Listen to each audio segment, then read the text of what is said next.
नमस्कार, मी पंजाब डक. हे नवीन वर्ष लागलंय आणि या नवीन वर्षामध्ये मी म्हणत होतो ना, पहिल्या आठवड्यात राज्यात ढगाळ वातावरण राहणार आहे. तर पाहू शकता हे ढगाळ वातावरण आलेलं आहे.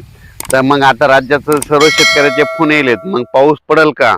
तर राज्यात तुम्हाला सांगायचं झालं तर आज पश्चिम महाराष्ट्राकडं म्हणजे सातारा, सांगली, सोलापूर, कोल्हापूर, पुणे, अहिल्यानगर या जिल्ह्यामध्ये काय होणार, आज म्हणजे दुपारनंतर खूप ढगाळ वातावरण राहणार आहे. तुरळक ठिकाणी कुठं थेंब येणार आहेत, म्हणजे पाऊस काय मोठा पडणार नाही, त्याच्यामुळे काही चिंता करायची गरज नाही.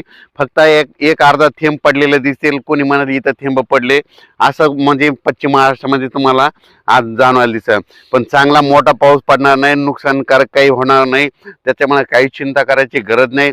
तशीच परिस्थिती मराठवाड्यामध्ये आज देखील म्हणजे परभणी जिल्हा, लातूर जिल्हा, बीड जिल्हा, जालना जिल्हा, धाराशिव जिल्हा, संभाजीनगर, नांदेड जिल्हा, हिंगोली जिल्हा, ह्या जिल्ह्यामध्ये देखील दुपारनंतर असा आभाळ येईल की वाटेल शेतकऱ्याला पाऊस येतो की काय, पण पाऊस काय येणार नाही. उगा कुठं एखाद्या ठिकाणी थेंब पडलेले दिसतील, कोणी म्हणेल आज शितोडे पडले, अशा घटनामध्ये अशी परिस्थिती राहणार आहे. म्हणून हा अंदाज मराठवाड्यातल्या शेतकऱ्यांनी लक्षात द्यायचा. विदर्भात देखील खूप नुसतं ढगाळ वातावरण राहणार आहे, म्हणून विदर्भातल्या शेतकऱ्यांनी हा अंदाज सर्व शेतकऱ्यांनी लक्षात घ्यायचा. म्हणजे 6 आणि 5 11 जिल्ह्यातल्या सर्व शेतकऱ्यांनी लक्षात घ्यायचा. त्याच्यानंतर उत्तर महाराष्ट्राकडे देखील नाशिक जिल्ह्याकडे तुरळक ठिकाणी थेंब येणार आहेत. इगतपुरीकडे देखील थेंब येतील. पाऊस काही मोठा पडणार नाही, त्याच्यामुळे काही चिंता करायची गरज नाही.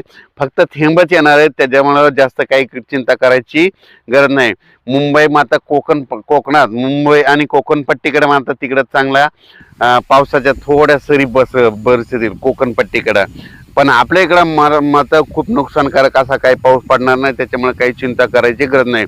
हे आभाळ आल्यामुळं थोडे थेंब येणार आहेत. थेंब आल्यामुळं लगेच ह्या 2-3 दिवसामध्ये 7 जानेवारीपर्यंत राज्यात असंच वातावरण खराब राहणार आहे. 8 तारखेच्या नंतर परत थंडी वाढणार आहे. पण काय होणार आहे, हे आभाळ असल्यामुळं वातावरणामध्ये धुळी राहणार आहे. त्याच्यामुळं शेतकऱ्यांनी जे फुलाचे पीक आहे त्यांना एक बुरशीनाशक, एक कीटकनाशक आणि एक अशी फवारणी करून घ्यावी. म्हणून ही गोष्ट सगळ्यांनी लक्षात घ्यावी. डाळिंब शेतकऱ्यांनी बी देखील धुळी असल्यामुळे त्याच्यावर देखील फवारण्या करणे गरजेचे आहे. द्राक्ष बागायत कारण धुळी राहणार आहे, धुकं राहणार आहे, त्याच्यामुळे फवारणी करणे गरजेचं आहे. म्हणून हे देखील त्यांनी त्यांचं लक्षात घ्यावे.